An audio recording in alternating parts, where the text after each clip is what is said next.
you get them at the end of the night or throughout the week.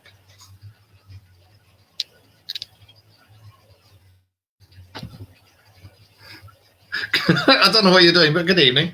I was looking at my... You're looking at your spot. Oh dear.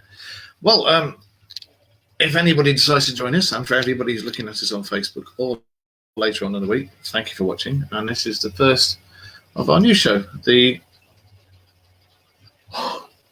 Rear View Mirror Show. And as you can see, Taylor has a lot of difficulties trying to do the Dark Mirror Show on Friday. So what we decided was Wayne and myself will do the Dark Mirror Show, and Taylor and myself will do a new show, which we've called the Rear View Mirror, because we review stuff, and that was her idea to call it that. No, so, you called it that, and then I said, oh, it makes sense, because we review stuff. Well, there you go. So yes, we're going to review all the weird and wonderful stuff that's gone on in the week. Stuff you may have heard of, stuff you may not have heard of. But first off, I just thought I'd say, nice to do a show with you. Hi. Hello. Hi. Would you like to tell these people who you are? Nah. No. This is my illegitimate love child I had with David Bowie, Taylor. She's my long-suffering youngest daughter, as you all know. And not very long had a baby. He is how old now? He is 1 month, 1 week, and 4 days. And you'll probably get to see him later on the show because this is a baby monitor with video on, and just watching him. He's in my bed. Where is he? He fell asleep in my bed. Oh, that's not right. I just wonder what the hell he was. But that's there for the sound. So yeah, you'll probably see him later. But anyway, without further ado, let's start our inaugural show. Okay, now, shall we start with something weird? Yes. This is weird in this week's news. Let's have a look. Right. Well, I see a New York Times writer has been arrested for allegedly working as a secret agent for the Iranian government. Shall we have a look at that? Yeah. Okay, let's have a look at that.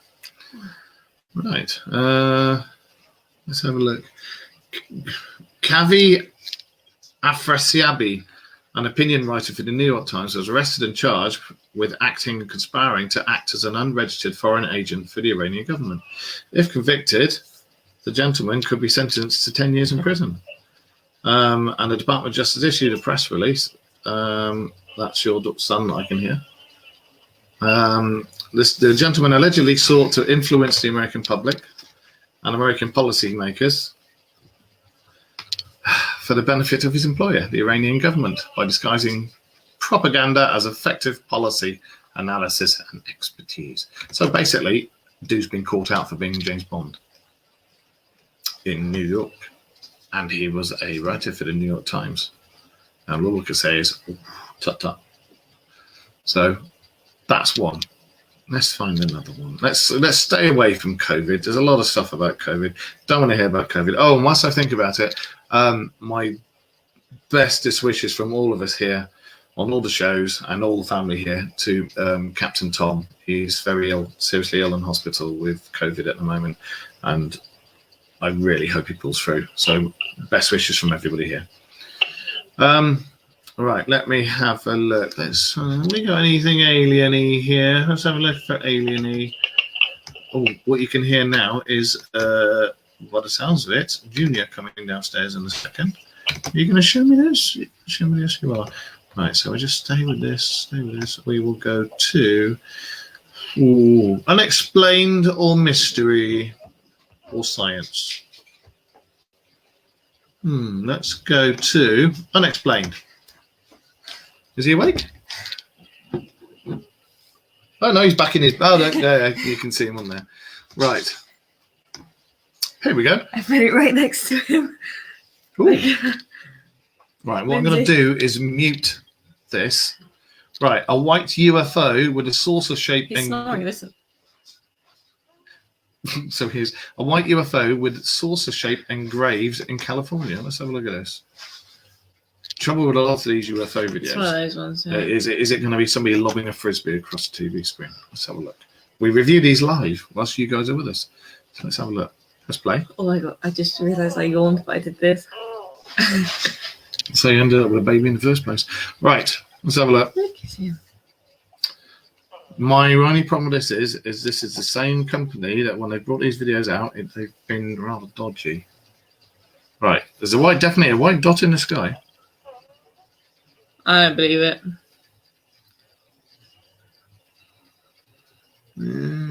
How can they see it's got a saucer shape engraved on it? You don't see how zoomed in it and clear it went, like straight to the beginning. Oh, look at that. Wasn't that clear? It was, mate. Give it a little bit longer. Hang on. Let's fast forward for it. There's other witnesses. Well, there's definitely something in the That's sky. sick. That's a reflection, though. Let's have a look back here then. That's taken from what looks like a plane. There's something, but nah. We'll forget that. I think. To be honest, it looked like a bird poop on the window there. Let's have a look at here. Huge cylindrical UFO caught in Australia. It's not often we get Antipodean UFOs. So, oh, is he moving? He's not awake yet. Right, have a look at this. Right, let's have a look at this one. If it's that same company. Actually, we saw this in the week, didn't we? I don't know. I did, and I must admit, there was something about this one. He's snoring. That's in the night sky in Australia. So, let's see what it says here. There's definitely been a lot more UFO sightings. Maybe spot of lens flares is a good indication that it's real. Yeah. And that, ladies and gentlemen, if you heard that noise, was my grandson farting live on air on the camera there. Right, let's go back to here. Okay, there we go. So that's 2 so far, 2 to UFOs. With you, mate. That first one wasn't. That first one I didn't believe. The trouble is, it's that there's a lot of places that bring out different UFO variables. Guess how many satellites are in the sky? Go on, Mark. 27. Tell us. What are you about? There's thousands in the sky. 27. There's thousands. 27,000. Thousands. Yeah, there's a lot of companies that publish various UFO videos that people have sent in, and there's this one that we were just looking at. They never really bring out. There's always the wobbly ones, and you can't see it properly, and this, that, and the other. But that Australian one was quite impressive. You could see it looked like it was like. It was a long cylinder. That's why. A long schlong. That's why it said cylindrical. A long schlong. I said 27,000. 2000. Oh, 666. Sheldon's phone ends in 666. That would explain so much. Right. And he says I'm the devil. Shall we? I don't know. I'm not sure. Oh, hang on. Where are we now? What's this? There was an orb that just went up. It's just us. No. Yeah. No orbs. What we're actually doing is we're looking at videos that have been sent in and stuff, and stories that have sent in, and we're literally going to review them live on air and comment them. Is Donald Trump a time traveler? You tell me. Do we look at this one? Nope. Do we? He's been in the news enough lately. He can. I don't think he's a time traveler, but I think his toupee is. Ex-KGB reveals Trump has been an asset for 40 years. Well, in the weird world of politics, an ex-KGB agent has revealed that Trump has been the KGB asset for 40 years. But we won't go into that. Ow. No, we don't really do politics. Let's have a look. No, that's politics. Bidden. Let's go on to something else. Whoa. Go back onto that. What did you just say? What? Something that I did not agree with. What? Go down to where you were. What have you seen? Well, I read, is Bible slavery moral? Does it say that? I don't know. I just read it and I can't find it. Is Bible slavery moral? Well, no, it's not, because all religious books were written by man to control man with a set of things that you must do, otherwise you'll be damned. It wasn't this one. It was the other one. Did The other page. this one? Yeah. Where? That's near Cherokee and prehistoric sites flooded Go down. to hide global timelines. Ooh. The Black Eye Club. No, keep going. Or maybe go up then. Ancient cave system in the American Southwest. I'll tell you what we can talk about. Oh yeah, have you heard? There's no tuna in Subway's tuna. Yes, I saw that. Subway are advertising tunaless tuna Subways, but they say it's tuna and it's not. It's I don't know. I didn't read the thingy. cat food. I don't know. Right, let's have a look at something. Let's have a look at a bit different. What about time slips? That's something we haven't spoken about. Let's do the time slip again. Yes, you're close. Medieval visit in 1957. Let's have a look at this. Right, this is in Kersley, over here in the UK. On a bright, crisp Sunday morning in autumn 1957, 3 trainee soldiers walked into the village of Kersley. And so, I just want to see if we had any more messages. Mark's still there. Can we do this? So you can read and we can see the chat at the same time. What do you think? What do you think? Well, if you're going to... There you go. Right, okay. Oh, thank you. On a bright, 3 trainee soldiers walked into a village of Kersley and suddenly found themselves in medieval England. What...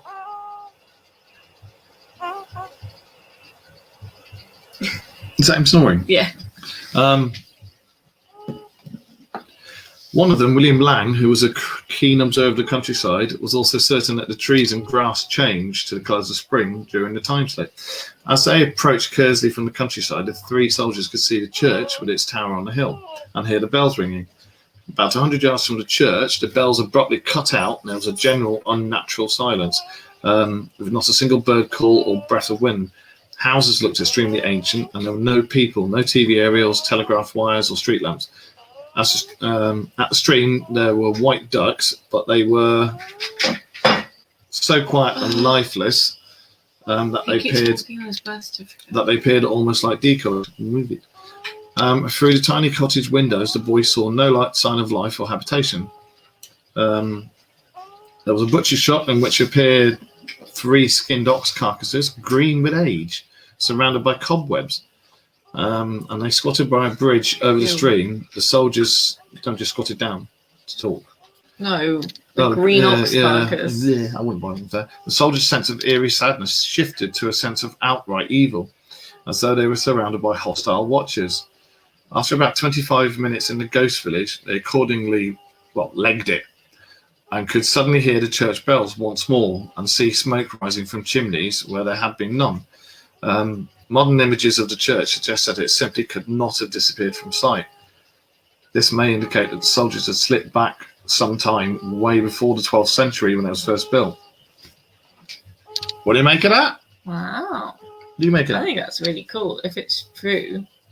I think when you've got just one person, with stories like this, when you've got just one person stating things, they get torn apart by everybody. I mean, it doesn't matter if they're telling the truth. They might be making it up. It might be a fantastic story, but because it's just one person on their own, you'll normally find everybody will just tear them a new one and say, yeah, you're talking out your backside.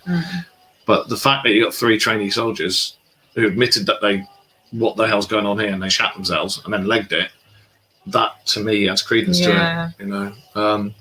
Well, I've had experiences like that. Like, do you remember in Somerset, we said we'd found that plane crash. Yes, that's right. And we showed you it. In the field, yeah. Yeah. That gave me one of those moments where it feels like you've gone back in time and like you can see everything that went on. What I think that plane crash at you guys. I think it was a training thing. Yeah, it was a training thing for the emergency services. Yeah. But that didn't explain why there was a rotted bird carcass hanging in a tree, like by a rope. That's 20 kids. It was disgusting. Yes, 20 kids around there. You're not the kids were like in Somerset. Yeah. Oh, is he awake? Nope. But yeah, three soldiers. It doesn't matter if they're trainee soldiers, but 3 of them, and admitting that they crap themselves and admitting that they legged it, that to me has a bit of credence to that. So, a time slip back before the 12th century. I don't like that they said it's an eerie sadness. Evil, Eerie. and Is it eerie, eerie? and evil. You're eerie. Dr. Evil. Eerie. I'm very eerie. You hear him snoring. He's not I going can to hear him sleep snoring tonight. like mad. He's not going to sleep tonight. Where's this microphone? The microphone. Can you hear that? That's my grandson snoring his head off. Right, we've done that one. 5 lost hours. There's some monkey appeared on the screen. Right, let's have a look at this one. This is in the 50s again. In the summer of 1959. In the summer of 59. 69. My favourite number. Did you know that's when man first set foot on the moon? 69. It's because he boldly went when a man's probably gone before. The British actor Alan Helm was working in a theatre in Bradford. Alan Rickman. Alan Helm was working in a theatre in Bradford, not far from the famed Bronte village of Haworth. Before performances, Helm liked to walk out on the moors, which inspired Emily Bronte's Wuthering Heights. I've never seen Wuthering Heights. It's worth a read. It's worth a watch. Yeah, I like all of her stuff. You know, I like Victorian and turn of the century stuff and late 18th. You know? I've read Blood Brothers and the other one. He'd done this many times in the past 4 years, walking up on the moors. And as you know yourself, we're in Yorkshire as well. And so's Mr. Mark, who's in the chat room there. One fine day he strode out, reaching the ruin that is known as Top Withens around lunchtime. Here he saw a man in a deerstalker hat with a shotgun. And when the man disappeared, Helm went towards the ruin to look for him. On his way, he suddenly found himself looking down at the big Georgian farmhouse. He ran down, knocked the door, and peered into the windows to see a table set for lunch. He could smell pigs and hear cattle. But when he entered the barn, it was empty. Looking back up towards Top Withens, he found that had vanished. He briefly saw the deerstalker man once more, and now, badly spooked, more or less ran back to Haworth. During this experience, Helm had checked his watch and found it had stopped at 1:45 p.m. Just before the curtain went up, he checked it again, out of habit, and saw that it was telling the right time, 5:45, although he had not rewound it. So what do you make of that? It's finding a big Georgian farmhouse, smelling pigs and cows and stuff, and seeing the table set for dinner, and a man and a deerstalker with a shotgun. I reckon I would... What do you make of it? I would poo myself. Really? I don't like that this is glitching. It's fine. Ghosties. Ow! Get down, you little shit. Bloody bugs. Best not be ghosties. No. Punch It's him not out. ghosties because it's got my dad keeping an eye on him. You'll punch him out. Ugh. Yeah. What do you make? Because when he said deerstalker up on Dartmoor, I immediately thought of Hound of the Baskervilles. But what do you make of it? I suppose if you saw a man with a talker and his weapon out up on the moors, it was probably Mark in the chat room. Yeah. Hello, guys. This is my rifle. This is my gun. And that's enough said about that. Mark's one of my friends, and he's a good lad, and he gives as good as he gets. So now, here's a different story. Do you want to read this one out? No? Tired. This is why we're doing a show on a Sunday. I know, and I've napped. Jesus H. Christ. But I have been up since 8. I know, and we've done a lot today. Anyway, fast forward to Chile, 1977. Chilly.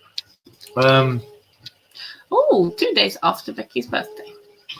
24th of April, 1977 in Chile. A small unit of soldiers are on a training exercise, and that night they camp on a plateau at Pampa Luscuma. Yeah, you wanted me to read this? Pampa Luscuma. Look at the rest of... There's so many big words.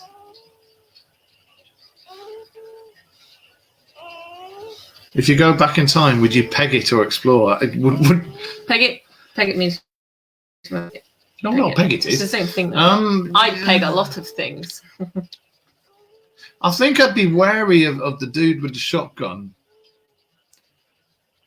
But you could just turn around and say, "Look, I'm a traveller. I've got lost. Can you help?" I think it depends, because if say where we are now, where we live, I almost said where we live.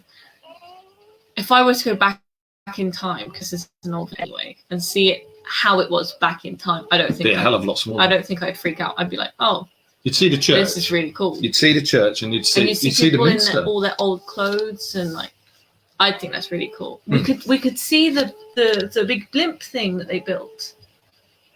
Well, there's very they used to be they used to make Zeppelins here, and because you'll know we live in a village called Howden, and when you go into Howden, it's marked. I'm not going to get stalked, so nobody knows where we live, and if they do, we're famous. And when you go through Howden, if you look on the ground, there's blue plaques, and it marks out the length of the Zeppelins, the size of the Zeppelins they used to build. It's bloody ridiculous how big they are. But also in Howden, back along in like the 12th, 13th, 14th century, maybe a bit more, there used to be a palace, and there's a bit of the palace left, and there used to be a minster as well, but you've just got the ruins of the minster now. But there's also a really nice big church, and that's been there for hundreds of years. I was going to say at the back of the palace is the church, and that's still being used now. Well, you've got the master's house, or the laird of the land, or lord of the land, next to the church. Between the really nice reception hall looking thing. The really nice reception hall place is what's left of the palace. That's what's left. Have you been in there?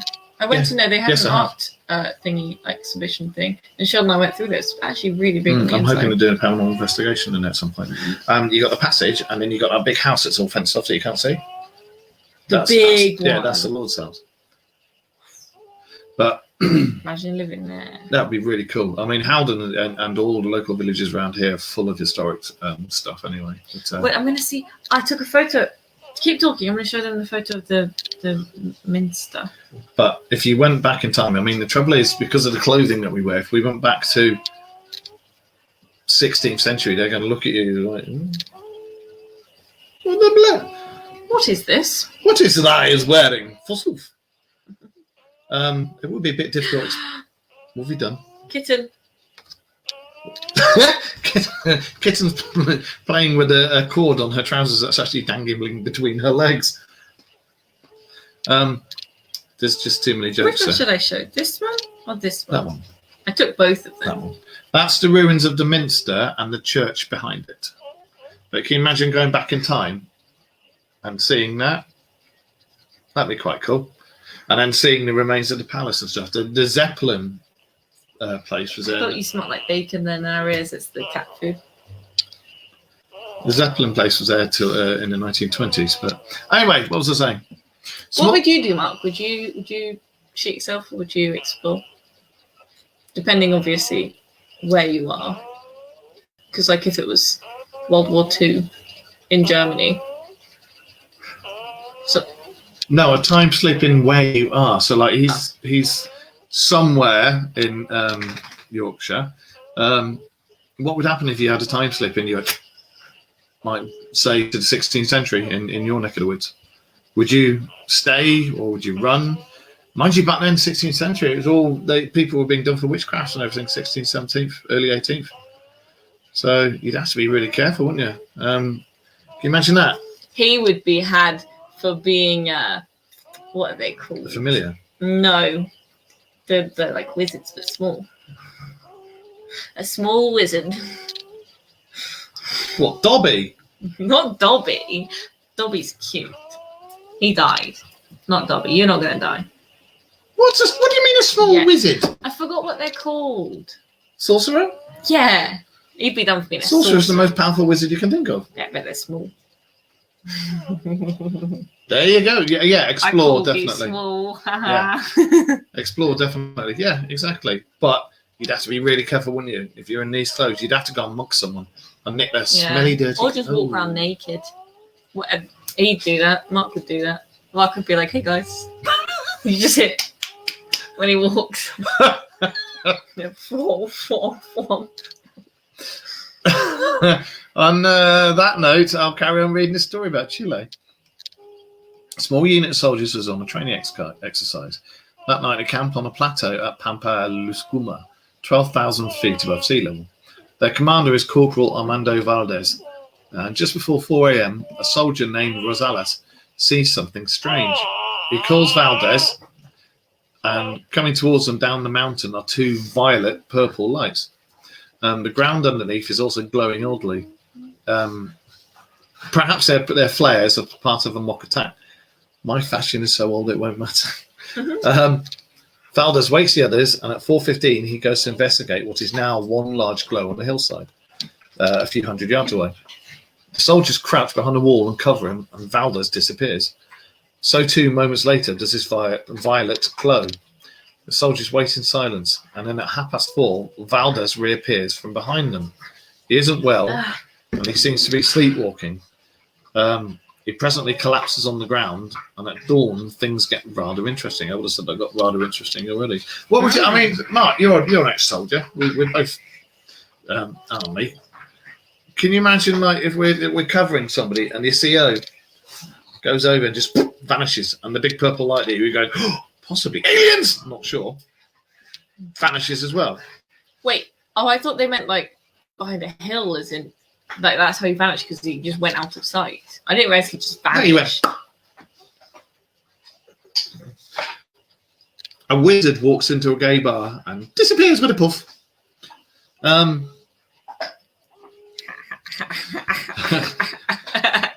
Do you like that? So now, anyway, now he's come back. He was sleepwalking. He's collapsed on the ground.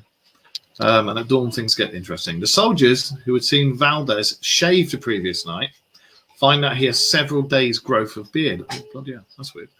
And they find that his watch is stopped at 4:30 a.m. You remember 4:30 was the time when he vanished. And it also has a date function, and this reads the 30th of April. 6 days later. Yeah, that was 24th of April. He disappeared. Quick 6 maths. days later. Quick Yeah. maths. Maths. Valdez had severe memory loss and very poor coordination, something which is reported time and time again by people who've had similar experiences. But what they're describing is... Me after I gave birth. I couldn't use my arms. What they're describing is alien abduction. Oh, hang on. Alien abduction. It says that he couldn't even open a door. Bloody hell. Yeah, they cannot so much as open a door. This sometimes lasts for days. And the guy who wrote the report, Randalls, adds that the CIA agents who interviewed Valdez found him very convincing and consistent. Some versions of this case infer that Valdez encountered a UFO, which in the circumstances is as good an explanation as any. What the flippy That's so cool. flip would you... Disappears for 6 days. No, he didn't. He disappeared. Oh no, like 6 not days. even a minute to them. Well, no, at 4:30 he went, and then dawn. No, he went at 4:15. 4:15 and came back at 15 half minutes later. 15 minutes later, and he's got several days stubble. He's walking like a bubby. That reminds me of what we watched with the fairies. Supernatural. Oh yeah, so there's an episode of Supernatural season 6 where it's not aliens abducting people, it's fairies, because they want you to service King of the Fairies Oberon.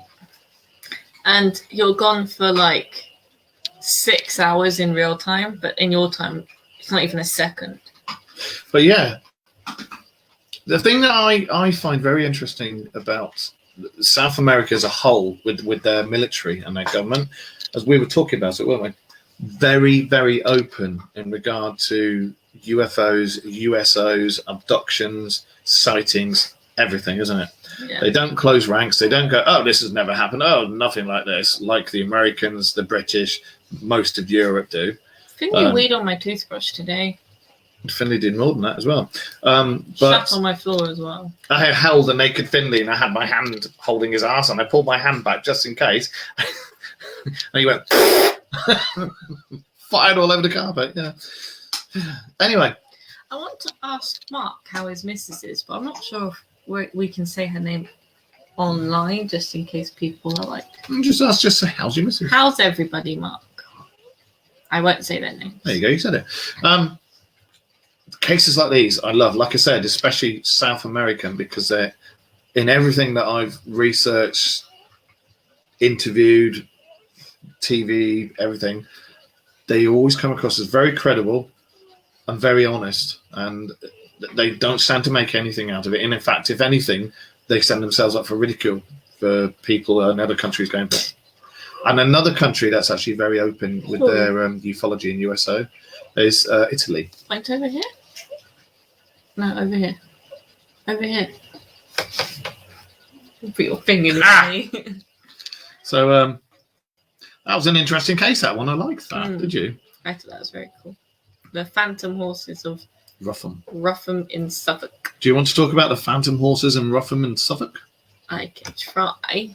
The floor is yours. Back in Suffolk, Andrew Mackenzie, all right, reprints the account of Miss Ruth. Is that Wynne? Wynne. A teacher who in October 1926 took a walk towards the next village, Bradfield St. George, with a female pupil. Quite close to Bradfield's church, they came upon on the high walls and worn. What did I say? Where are we? I get wrought iron. Oh, wrought iron gates of a grand Georgian house. Sorry, I'm muddling my eyes. Sorry, I'm just helping you. Much of the building was hidden by tall trees inside that the was walls. the reset button. Yeah. Because when I read, sometimes my eyes like fuzz the words. They did not repeat the walk until next spring. On doing so, they found that the grand detached house had completely vanished. Both teacher and pupil confirmed their sightings in reports to the Labour PM, Sir Ernest... Labour MP. MP, Sir Ernest Bennett. See my eyes muddle. On a warm June day around 1912, a young boy... 14 years earlier. A young boy, James... He's pooping. Yeah. James Cobbold. Cobbold.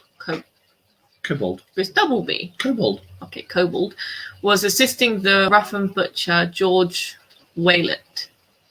Yeah. With deliveries by pony and trap.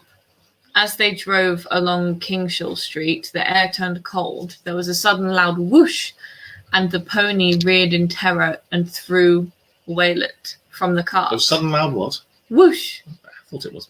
One more time? Whoosh. It's onomatopoeia, so you've got to make it as the sound. Onomatopoeia. Bends away.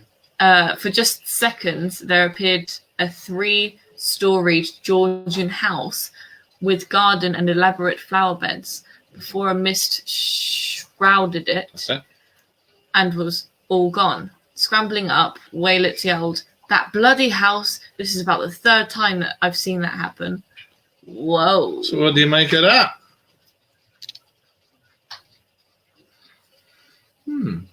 Georgian, that would be...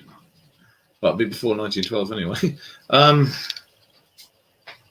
That's so interesting. Because there's actually a few cases of like old buildings reappearing. The House of Versailles. In fact, that's one of the stories I think we're going to say about the House of Versailles.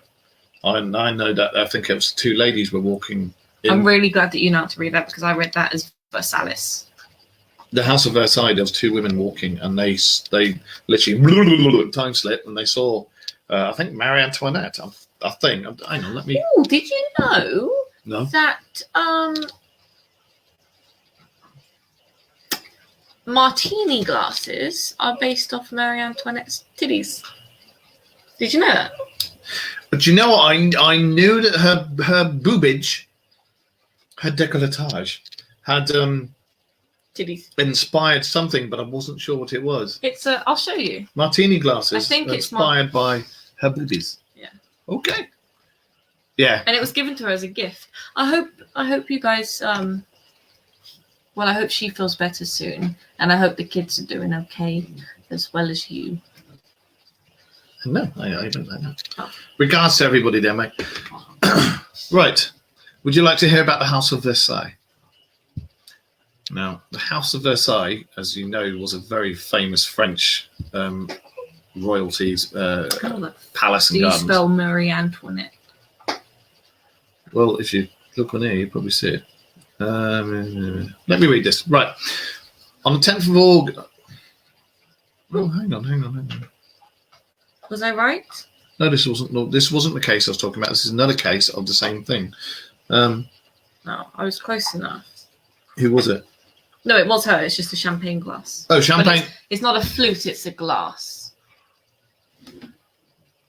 Focus. Those are based on Marie Antoinette's boobies. It was like literally cast off her boobies and then given to her as a gift. So they weren't very big boobies then. No, They're she must have been petite. an A. Petite. Un petit titi. Un Un petit titi. No, oui. petite. Un petit Un petite fried eggy. Right. Cochon d'Inde. No, not a guinea pig. On the 10th of August in 1901, two Oxford dons, and by dons I don't mean my father, who was called Don, And Finley. and Finley, who was also called Finley Don, Eleanor Jourdain and Charlotte. Oh, it was the two women. I thought it was later than that. Eleanor Jourdain and Charlotte Anne Moberly visited Versailles. Moberly later recalled how, as they were approaching a wood in the grounds, everything suddenly looked unnatural. Do you know, a lot of the cases that I've ever researched about time slips and everything like that, they've all said it like goes, it's either shimmery, like when you look through heat haze, it's like shimmery, or it gets foggy and then it just, the fog dissipates and you're like, what the? Well, the fogginess, you can, when you think of like Victorian times, you think of like dingy and foggy and I do. So it kind of makes sense for Victorian like houses and stuff to appear through fog. He just farted. He did fart, didn't he? He definitely just farted. Yeah, but I like the heat haze thing, where it like, and then what the hell? Qu'est-ce que c'est? Hey, so where were we? They recalled they were approaching a wood in the ground. Suddenly, everything looked unnatural. The trees were flat and lifeless, like a wood worked in tapestry. They passed a man with the dress and manner of an 18th or 19th century gentleman, who greeted them politely and tried to explain that they were forbidden to pass through this section. He pronounced faux as foot. He had seemed to appear almost from nowhere. They both presently concluded that they had experienced some kind of haunting. They also found that the 10th of August 1792 was the day on which Versailles had been sacked during the Revolution. Can I ask? And this was the 10th of August 1901. I didn't realise that the word faux had changed from foot to faux. What, F-A-U-T? Yeah. It's normally F-A-U-X, but there's a couple of different ones. Like faux leather and stuff, right? Yeah, fake. Or faux pas. Faux pas. Faux pas. Jourdain made another visit on the 2nd of January 1902, so the following year. Just after crossing a bridge, she was gripped by that same feeling of oppressive unreality. And after seeing people in old-fashioned clothing, heard the sound of silk dresses rustling behind her. She turned and saw no one. A few minutes later, though still visibly alone, she felt people jostling her and past her in a crowd from behind, heard the words, Monsieur et Madame, close to her ear, and she also heard the faint music of a band playing, but she didn't see any of it. She just felt it and heard it. When she later made inquiry, she found that the band had played on New Year's Day, but not on the 2nd. As with so many well-attested paranormal cases, the Wikipedia account of this affair is another intensely biased view. Wikipedia... You can't trust it because anyone can edit a Wikipedia page. Given by the usual nameless pseudo-skeptics who try to book instead, which sold over 10,000 copies when first published. So what do you make of that one? I've heard of that one a long time ago, but when I read it, I don't think it was 1901. I thought it was a bit newer than that. Doesn't that one sound a lot like a Professor Layton Mystery. type of mystery? What, from the Nintendo? Oh no, it's on Nintendo, like DS and Switch and everything. But there's a Professor does actually, Layton one yeah. that I played, and it The Disappearing Village or whatever it is. and how did you remember that? That's my favourite one. And I remember these things about the kids, you know. it's not on the Switch. They only have one on the Switch, and you got me it. And Okay. I'm like 2% of the way through because it's a big game. All right, let's see what we have missed. Let's see. What shall we... there's a police officer in Liverpool orders watching a baseball game from the past. That sounds interesting. Go on then. Cool. Imagine betting on that. You go back in time. You're like, I want £10,000 on this person winning, and then you like say your name and stuff, and then in the future you claim it, and £10,000 back then is like £1 million now. Or like getting the lottery numbers for the end of the week before. Oof. Oh, mate. Didn't they do that in one of the Back to the Futures? They did it in... it's a film I've watched, and it deals with going backwards and forwards in time. They did Really it good in. film. They did it in a Back to the Future. Oh yeah, more than likely. Yesterday, the American lottery. Yeah. Well, anyway, go on. Then. This is about somebody going back in time and watching baseball. In Arkansas, not Arkansas. Arkansas. No, do you not get the line? In the early 1920s, writes Janet Bald, a boy and girl living in Flackton, Arkansas, walked through the silent town on Sunday afternoon when everyone was at the baseball game and took a shortcut through the ground. Through a pine... Why is there a comma there? Do you want me to read this? Yeah, why is there a comma? There wasn't a comma here, but there's a comma there. Do you want me to read it? Yes, please. In the early 1920s, a boy and a girl living in Flackton, Arkansas, walked through the silent town one Sunday afternoon, whilst everyone was at the baseball game, and they took a shortcut to the ground through a pine wood. See, there should be a comma. Carry on, but there isn't. Is he awake? No. Oh, okay. Robbie and Anne presently came to a stream that they'd never seen before. And you've got to remember, these are kids that lived in this town for all their life. And after crossing it, they were met with completely unfamiliar countryside. Gone was the scrubby undergrowth and knobby pine trees, smelly dog fennel and gypsum weed, the chattering sparrows and screeching blue jays, along with the strange silence reported by those soldiers back in the 1957 case. Hiya, Wayne, you all right, mate? Hello. The pair also had a kind of dreamy languor as they walked on, hand in hand. All the vegetation looked different. Ferns were dozens of times larger than the ones they normally saw in the bog areas.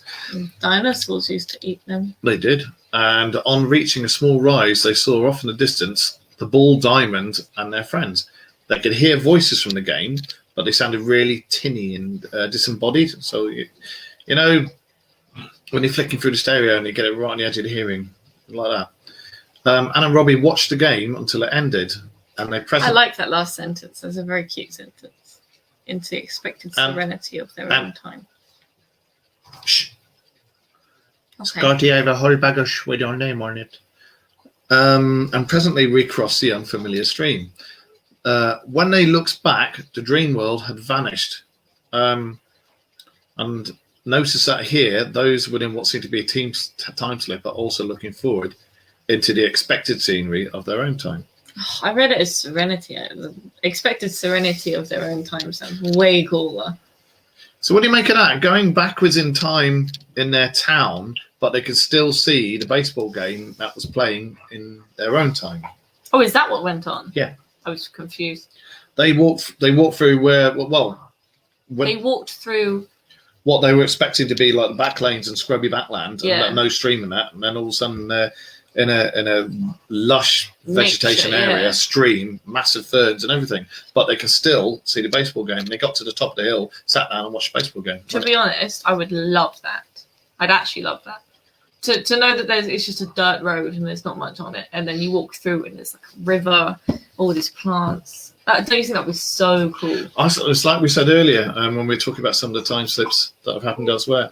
What would you do if you could just go and you suddenly looked out? In fact, there's quite a few time slips of people looking out their window and seeing outside their place from 200 years before, and then they've gone, "Hey, up!" Close the curtain, look back and say, "Hey, come look at this," and then they've opened the curtain again, and it's back to their own time. So it's deja vu at times, because I get deja vu a lot, and like I can recite the words that someone has said before they say them. I think deja vu is something akin to that, because I don't know about you guys out there or you, but sometimes I can have, if I have a vivid dream, you know about that, I'll have a vivid dream, like, and I'll remember everything, and then but the next day I've forgotten. And then years down the line, in fact, there was one with Linz and myself. I dreamt about me and Linz about 15, 20 years ago. And there was one day we were driving down the road and I was like, whoa! And it was that dream, sat there, the same things were being spoken. And you forget about it until you're in that moment and it goes, whoom, and you remember it all. I've had that several times. The same with a song. You can have a song playing in your head. And if you go and put the radio on, it's playing. Well, I have the same with deja vu, but instead of years later, it happens like within a few weeks of having the dream or vision. And I can be like, I'll just be sat there and I can hear a conversation going on, and then I've already done this. I'll say it in my head, and then the person will say it, and I'll be like, whoa, guys, guess what? I'm not stoned. You don't smoke weed anymore, do you? No. Just checking. But yeah, have you guys out there ever had that? A vivid dream and it's happened? It could be hours, days, weeks, months, years later, but it's happened. And the only time you know it is as soon as you get in that bit from your dream and everything goes whoom, and you're like, oh, bugger. I'm also there. Well, actually, me and Wayne did this on our Christmas radio show. We said, oh, let's put some Christmas songs on, and then I sang one and he hummed it at the same time. Yes, you did, didn't you? Also, what was I going to say? That's gone out of my head. He's had loads of times. Quite scary experience too. The ones I had. I won't ask. No. But yeah, no. Unless you want a private. It's quite spooky when that happens, isn't it? Right. Let's have a look at that. What about 5 lost hours? Yeah, we can look at 5 lost hours. Right, and there was a book being written called Time Storms by an author called Jenny Randall, and she went around interviewing various people who claimed they'd had time slips and this, that, and the other. And this is one of the accounts from it. And this happened in 1973 to somebody called Paul, who was then 21 years old. At around 2 a.m., he was driving home from a dance and passing through the English Midlands village of Little Horton. He'd drunk very little, knowing he had a long drive home. Just after passing the church clock, he lost all sense of time and presently found himself on foot at Bromham, many miles away. His car was gone. On foot? Yeah. Scary. He was in the car driving. Yeah. And then completely spaced out. And then when he came to, he was soaking wet, not in his car. And walking? Yeah. So his car's gone, soaking. Oh, good girl. I thought it was plastic. Soaking wet, no car, and it wasn't raining. And it was now 7 a.m. So he left at 2 a.m. and it's now 7 a.m. A friend helped him find his car, which was now in a muddy field near Turvey, about 15 minutes drive from Little Horton. The gate into the field was locked and there were no tyre tracks in the mud. Ooh. It is argued that Paul merely had a blackout and was in some kind of fugue state. The location of the car and absence of any accident would remain. That scared the poop out of me. I thought that was a bloke's voice in my bedroom. Did you hear that? That was your son going. Absence of any accident would remain very hard to explain. And many similar versions of this experience have been reported. And a man named Paul Rainbow, what a name, Paul Rainbow, had one in Little Horton, the same village, in 1988, which involved a sudden motorbike failure, a strange egg-shaped white glow in the next field, and that familiar descent of total silence. He seemed to lose an hour and a half in moments. Personally... If he had a daughter, he should name her Summer. Summer Rainbow. That's a nice name. Personally, cars going up the creek, loss of time. No tracks. No tracks and a strange egg-shaped white glow. I don't think that's a time slip. I'll let you do this one. What do you think it might be? Aliens. Ah, she did it! You heard it! That was a daddy-daughter moment. She did the aliens thing. What do you guys think? I don't think that's a time slip. I do think that's a... Aliens. Fairies. Aliens!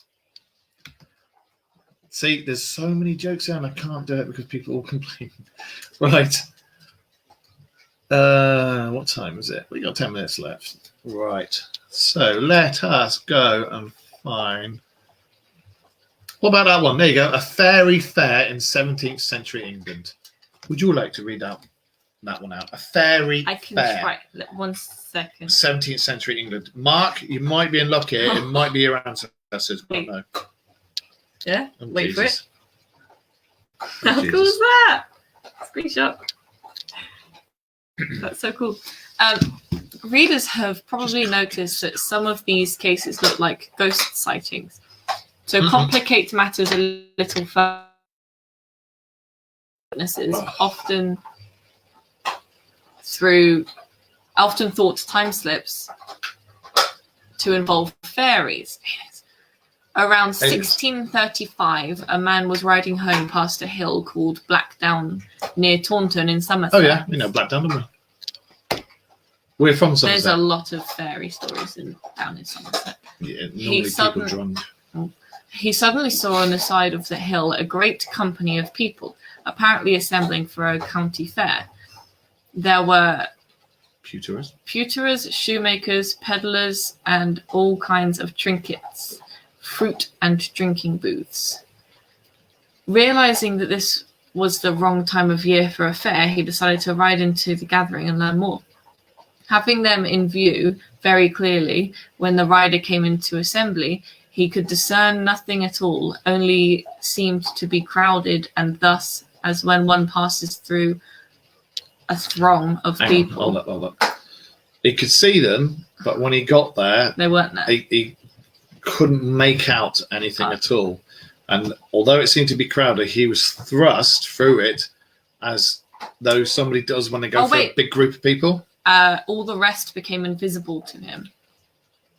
When he was being pushed through them, the people that went past became invisible.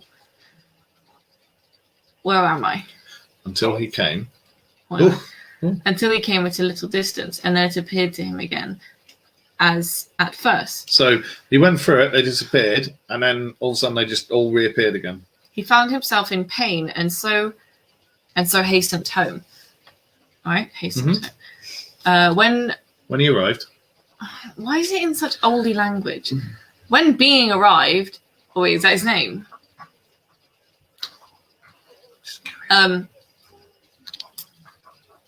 A lameness seized him all on one side, which continued on him as long as he lived. Ooh. So he had a stroke. Yeah, which was many years. This lameness sounded oddly like a partial stroke. Still more telling is the exact echo of that invisible crowding and jostling of unseen people, which Jourdan reported at Versailles. These weird physical effects, along with the flatness, unreality, depression, or sudden cold, are some of the most compelling joint features of time slips across hundreds of years, thousands of miles, and every possible kind of witness. Now, some of the things we've read... Sorry about how I read that. It's very old. I don't know be why. embarrassed. She's got dyslexia, and this is why I But they wrote it like something. it's an old diary from an old diary from 1635. So, what I don't know if you guys have noticed in the things we read out tonight. You got 3 very different things. You got proper time slips. Then you've got possible alien encounters. I don't know. And there's a third thing that comes to mind, and that is parallel dimension. Because we've spoken at long length on what encounters? Alien encounters. There's we've spoken on loads of the Dark Mirror shows before about doorways in the fabric of reality that goes between the different dimensions, because there's supposed to be the onion theory, which many layers for every decision you make. Like ogres. Yeah, every decision you make. Say like, I picked that up just now. There's another version that split just then where I didn't pick it up, and so on and so Like forth. this. Yeah. There's one where he actually hit me in the face. So for every action, there's so many different choices. There's an equal and opposite reaction. And that's how they think. And some of these time slips happen, and they're not actually time slips. You've somehow, say you've got time in a straight line, and you've got these bits that branch off. You've somehow gone do like that. You veered off and then come back into your own time. Is that or into your own Einstein's dimension. theory of? No, it's just your dad's theory of. No, what I just said. For every action is an equal and opposite reaction. Was that Einstein? It's summer, but you're right. Einstein's theory of It's not relative. It's summer. I am. Yeah. But yeah, I think out of all the stuff we've read, you've got possible alien abductions or encounters. You've got real time slips, and I think some of these. Yeah, I was thinking of relativity. Some of these, when you read it, and he says they're real people that you can hear and see and touch, and then they become weird and then invisible, and then when you look back, they're visible again. That to me sounds like going off your own time for a little bit. Could maybe the wiggly lines be like the separation from your timeline to the other? I don't see why not, because what came out recently? Scientists have said that they've found a parallel dimension, like it's literally an atom's width away from us. I'll see if I can find it. And they can hear the echoes of it, but we still don't have the technology to interact with it yet. So our friend Tom, whose profile picture always messes me up, because I think it's Sheldon, shared it a couple of days ago. I'll just see if I can find it. If you carry on talking, right. So I think some time slips are real, and I think it is a genuine place where, like, what's that ranch? Skinwalker Ranch. Like Skinwalker Ranch. I'm trying to do this. Yes. Look. Yes, lovely. Like Skinwalker Ranch. There's I think there's all manner of things that go on there, and I think it's got very thin doorways between all different things, and that's why it's got so many things going on. It's not a very good explanation, but I think it's got very thin doorways between different dimensions and possibly different universes. I don't know. Physicists spotted the ghosts of black holes from another universe. Yeah. But I do believe that some people know how to use these doorways and can operate in and out of different times or different realities. But definitely on that, I think there are some time slips, and I think there's some reality slips where they've just gone off the linear path of their own time, then come back again. And as they've strayed off, that's why things disappear and go ghosty, and possibly why they get strokes or partial strokes or feel ill. Have you seen Synchronic? The Synchromatic movie about a drug that makes you go back in time. I know the one you mean. That's a Synchronic. Synchronicity. I think Synchronicity. I know the one you mean. I haven't watched it, but it's one that I've like, ooh, shall I watch that? I'll tell you a really good movie that involves weird things is the Philadelphia Experiment. I was going to say, don't see that reversed one. Where everything's reversed. Tenet. No. Tenet. I'm sorry. We watched Tenet, and I really don't see what all the hype was about. I thought it was a bit crap, to be honest. They could have done so much more. The end bit was quite cool. The fight when they go through the wall. Yeah, that was good. Yeah. But the rest of the movie, they could have done so much more with it. They could have explained it a lot more than they did. They did explain it, but they explained it incredibly boffiny. And I'm normally good with stuff like that, but even I was struggling to keep up with it. So I was okay, and then I watched it, and literally 10 minutes after, I was like, "Oh." Tenet. To be honest, if they're going to do a sequel, put a hell of a lot more stuff with the reverse things in it. So yeah, Film critics. There you go. This is the first episode of the Rearview Mirror Show. So we have spoken a little bit about some of the UFO things that have happened this week. I I'm trying to avoid. It was crap. Yeah, I'm trying to avoid this for at least the first month. I'm trying to avoid politics and COVID because we don't do politics on the Dark Mirror show, and we try not to do COVID. And I will once more say, Captain Tom, to his family and everybody out there, all our best wishes and everything, and we hope you make a speedy recovery because he's in hospital with COVID at the moment. So, he's 100 now. I know. So fingers crossed for you. And toes. Fingers I and can't toes. because I ain't got any toes on my right leg. I've got no foot. Fingers and a couple toes. I've got metal leg. I get legless every night when I go to bed. Tenet was crap. Wasn't it? When you did the clip that you saw when in the advert, it was all this, that, and the other. And I thought, oh wow, go watch that. And then you watch it and you're like, it was really bad. Anyway, I preferred the SpongeBob movie. I've not watched the new one yet. It's like, it's not 3D, but it looks 3D. I like the SpongeBob movie, especially when David Hasselhoff takes the Mickey out of himself in it. That's brilliant. What was I going to say? One more film review. We watched Wonder Woman 1984, and loads of people have panned it. I enjoyed it. So did you? My only complaint was they could have made the protagonist better. You reckon? It was the Mandalorian played him. No, the female. What, Wonder Woman? No, the female. Oh, the Chitara type woman. Yeah. Yeah, she was a bit shit. I think that's where most of the complaints were, but she was like... But I found the film quite enjoyable. I learnt something new about Wonder Woman as well, didn't we? Why she could go in the water with the electric. Oh, because her father's Zeus. Yeah. But we all watched it, the whole family, and I think young Mr. Sheldon was here, wasn't he? Yeah, the ending was really cool. Yes. Yeah, when the original Wonder Woman for that we watched as kids, when she's walking along, goes douche and grabs that pole as it was about to land on a kid. The thing is... Linda Carter? I think that's her name. The thing is, right before we watched the movie, what did I say? Why haven't they got the original one on it? Yeah, well, something along those lines. Mark, you saw what Linda Carter the original Wonder Woman looked like right at the end of Wonder Woman 1984. I'll give you 10 seconds to comment. How old do you think she is? Linda Carter, Wonder Woman, the original one. How old do you think she is?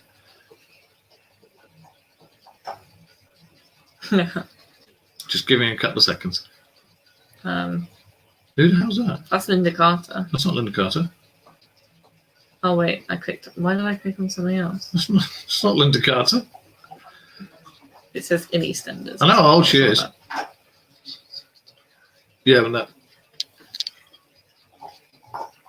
Wayne's almost there. No, Wayne watched it. I don't think Mark's watched it. Oh, Mark has watched it. 69, dude. But when you looked at her at the end of Wonder Woman, you'd never have thought it. I'm going to show our viewers what she looked like in the end of Wonder Woman, because even I was like, whoa. Yeah, we all went. Mind you, it's like Nigella Lawson. Nearly 6. Well, she's 16, isn't she? I think she's 59. Yeah, and I'm like, oh, Nigella Lawson. Then it's like she's 60. Oh, yeah, I still would. Look how good she looked. Yeah, Linda Carter, the original Wonder Woman. You can't. My phone's so bright. She looked really good. She does. She looks really, really good for her age. Well, no, we were all saying about that. Right, on that note, that's the first episode of the Rearview Mirror Show. You've had my grandson billing and cooing and farting live She's on air. 61. Who's 61? Nigella Lawson's 61. That's nice. She was caught with coke in her kitchen. I got a bottle of Coke over there. No, cocaine. And she blamed it on her boyfriend. Anyway. I got to show everybody this. We were talking about Nigella Lawson and my mate Mark. You got to remember he's a fellow biker, and we're both in the rotters. And we're when we all get together, us Marks, we're a bit terrible. She'd get it. That's his comment about Nigella Lawson. She'd get it. Right. On that note, first episode of Rearview Mirror done. Mathematical. Noggin. Dude. And next week we will come back with more stuff that's happened in the week and more lists of weird and wonderful stuff. I like those.